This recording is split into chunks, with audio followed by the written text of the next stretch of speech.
It's that time again. Time for some real talk about real issues to enhance your real life. Whatever you think, whatever you know, whatever you feel, Tanya doesn't mind talking about it. Get ready for some real talk that is always rated R, because Talk with Tanya has got to be relevant. Talk with Tanya has got to be refreshing. But most importantly, Talk with Tanya has got to be real. Tune in right now for Real Talk with Tanya White. Hello, happy Monday, everybody. April 7th, and I know you're wondering, why is she on a Monday? Well, we're doing some real talk with today's woman, most admired woman nominees. And today we have Olivia. I hope I pronounced it right. I forgot to ask her.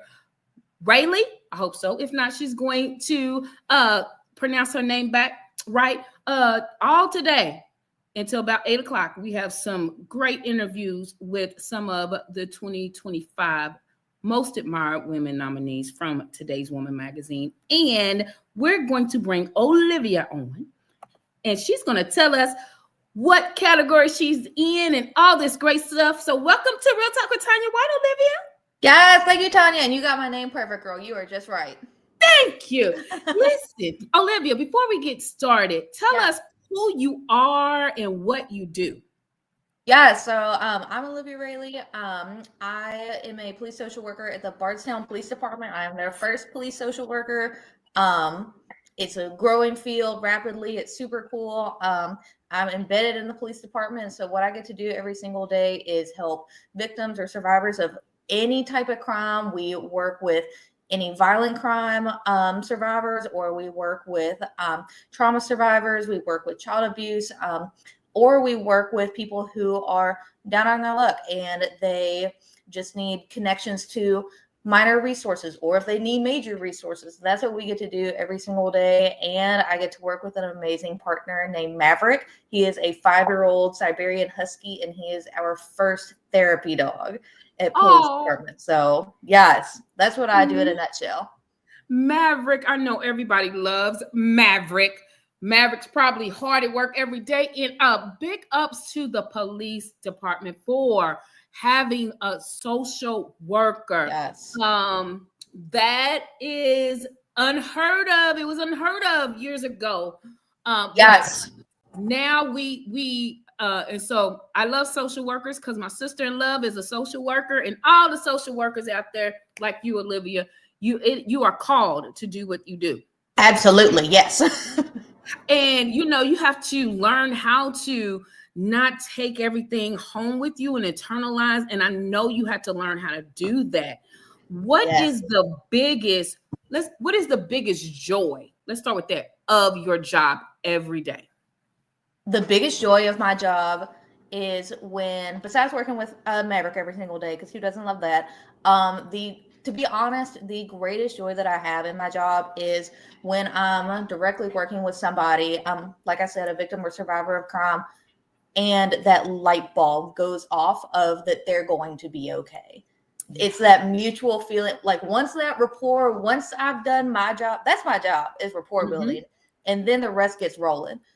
But that's my favorite part of the job, because it's so hard for somebody who has been in crisis survival mode their entire life, or whatever their situation that they're going through. When that light bulb goes off of, oh, I'm going to be okay. Like this person is going to help me. I am going, they see that light at the end of the tunnel. That, to be honest, that's my favorite part of my job, when I get to feel that and experience that. And sometimes that takes a moment. Yes. And it takes a lot of reassurance, a lot of patience, a lot of listening, a lot of just putting yourself in their shoes. But I love what you said. Once that light bulb's off and you be like, oh, I'm going, they know yes, that they're going to be okay. It's like, whew, okay. Yes. And I mean, I have had people sit in front of me who have, tears rolling down their eyes, and they see it, they feel it. And then, the tears keep flowing again, but they're different. It's a totally different energy in the room, and it's the best part of my job once we get there. Best part. Now, Olivia, were you that person growing up that everybody came to tell you their problems and you were listening? Were you always the social worker in your friend group? Girl, I didn't know what a social worker was when I was growing up. I didn't know. I came from Eastside Kentucky. We didn't know. And so, yes, if you are in social work, you're called to it. Yeah. You're a social worker from the day that you were born, and you are not going to escape it. If you try, it's going to come back, because I tried to escape it for a while, but it comes back. And you can't get rid of it. No. I'm a school counselor, a special ed teacher, school counselor. So I tell people, my family knows. They like, look, take off your counseling hat, and I'm like, I can't. I can't do it. It's hard. I mean, but so like, but you're always in that mode of, always in that mode, and it's wonderful. Even though people they might be like, Lord, but it is wonderful. Now, Olivia, take us to the moment where you found out that you were 2025 Today's Woman Most Admired Woman nominee. Yeah, that was pretty cool. I had no idea. I knew what Today's Woman was just because of Holly Hartman is an amazing mentor to me. I love what she does with the community, and I've seen her post about it before, and I've seen her talk about it, but I didn't really know. I didn't have that connection. I'm like, that's something for way, way future. So that was super exciting. When I got that email, I was like, hold on, wait a minute. What is this? And is this really for me? Is this on the right email chain? So it was pretty incredible. It was very, very, very exciting, and just a very let's stay in the moment type of deal. It was really cool, just to remind myself, just to be grounded, be centered, like celebrate this, because it's a big deal. A big deal, a very big deal. I've been as a Today's Woman follower for decades, loving the magazine. I first picked up the magazine in the doctor's office, and then I saw it in Kroger, then I saw it everywhere else. And so I followed Today's Woman, but to be nominated, it was a big deal. And I found out how big of a deal it was yesterday, Olivia, that out of 400 submissions, we were selected to be voted on. So listen. Yeah, listen, we have to celebrate that. I had no idea about that either. I was like, oh my gosh, it's still very shell shock. Yeah. It still doesn't feel real. It's such an incredible honor. And the women that I am nominated with, Tanya, they are some amazing women. Like, we are with some powerful ladies. Did you look and say, where has this woman been? I didn't know she was in Louisville. Yes, I got to make so many different connections. I'm like, oh my gosh, I've heard of her, or I've read her article. Oh, I've seen her on the news. I'm like, this is we're all. The world is a big place, but it's very small sometimes. It can be very small. It's very small. And so you got that. You got the nomination. It's still surreal. But you, like you said, the joy of doing what you do every day. It's just like, okay, this is what I do every day. And do you feel, Olivia, that this moment is just not about you celebrating you, but it's everybody that you have, your clients, every journey that you've gone through to this moment? Oh, absolutely. I mean, this is an opportunity for me to bring awareness to what I do. Like you said at the beginning, Tanya, this role is new. It's different. It's exciting. It grabs people's attention. And so I have a really big opportunity to take that somewhere. And all of these marginalized communities and the community members that I work with, people are often forgotten or pushed away, looked down upon. No, like, this is a person. We need to care, and this is why.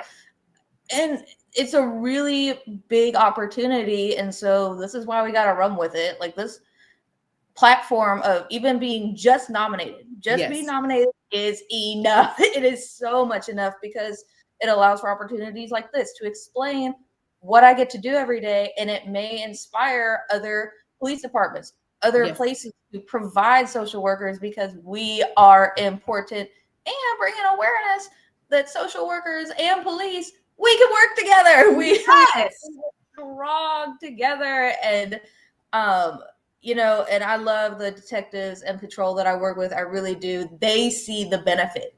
The stigmas about both of our professions, we get to scrap that, because we get to work together for the same goal, which is really, really powerful.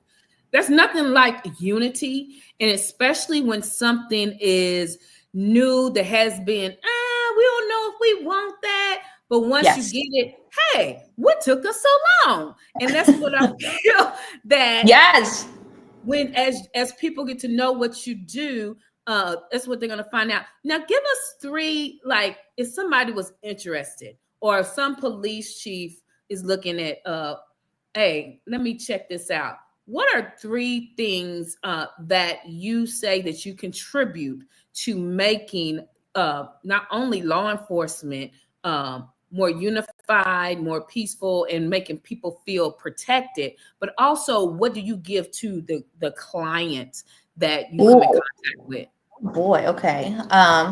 That's a good question. A lot of things that we have seen since I've started this position is some runs the patrol has done, or the detectives, we're not seeing those same runs. Now, some of them we still are. You know, I do not have this magic wand that good, because none of us would have a job.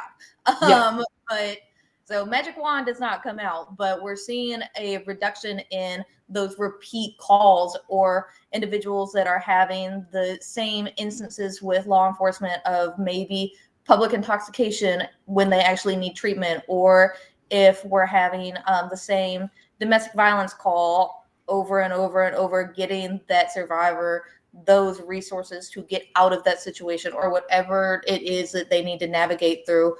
And that's one major thing. And somebody to explain the difference of what law enforcement can do versus what a social worker does, because we are both so crucial, but we have our own tools. We do. And then when we come together, then that's where the magic happens.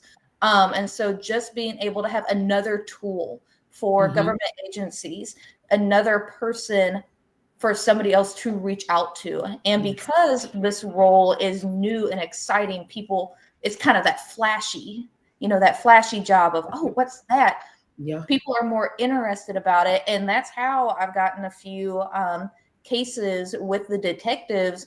Or some people have just walked into the department because they heard about either this position in the paper. There's one case in particular. She read it in the paper. She was kicked out of her home when she was 17, and she saw my name in the paper. And it was right when I first started my first month being at the police department, and we were able to get her some help.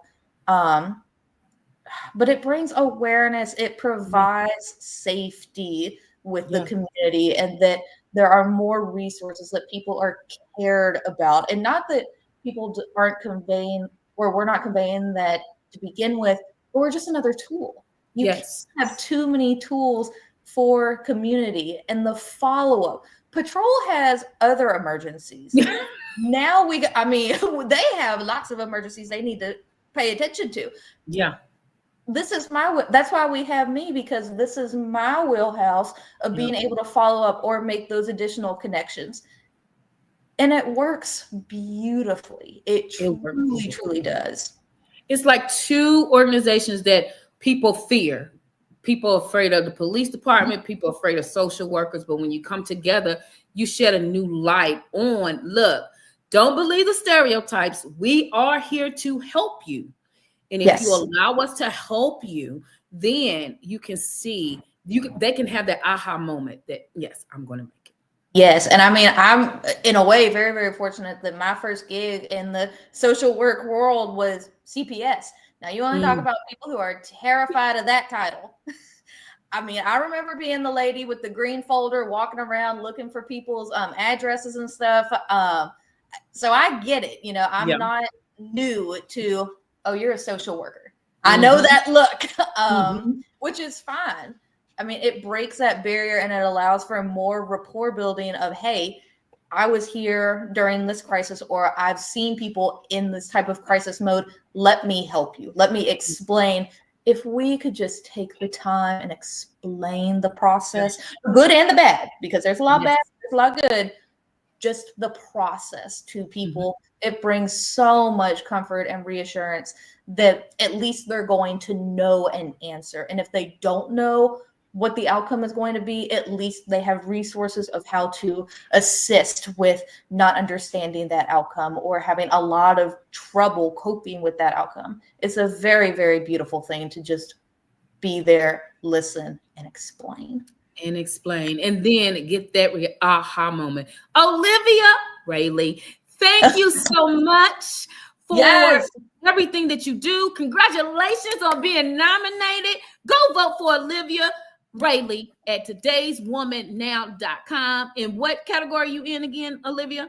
Community and sisterhood. Community and sisterhood. Go vote. You can vote every hour from now until May 2nd at noon. Olivia, give our audience the contact, how they can find you on social media. They may have some follow-up questions. Yeah, sure. Social media handle is O'Raley, or at O'Raley11. You can look me up on Facebook as well. And you are welcome to send me a message if you have questions. We've been able to help victims and survivors through social media before. So by all means, if you have questions or any higher ups that are out there that are wondering about, what do you do on this situation, or trying to embed a therapy dog into your police department, or having a police social worker, all of the benefits, I am more than happy to talk about it and very, very willing to connect to anybody who would like to.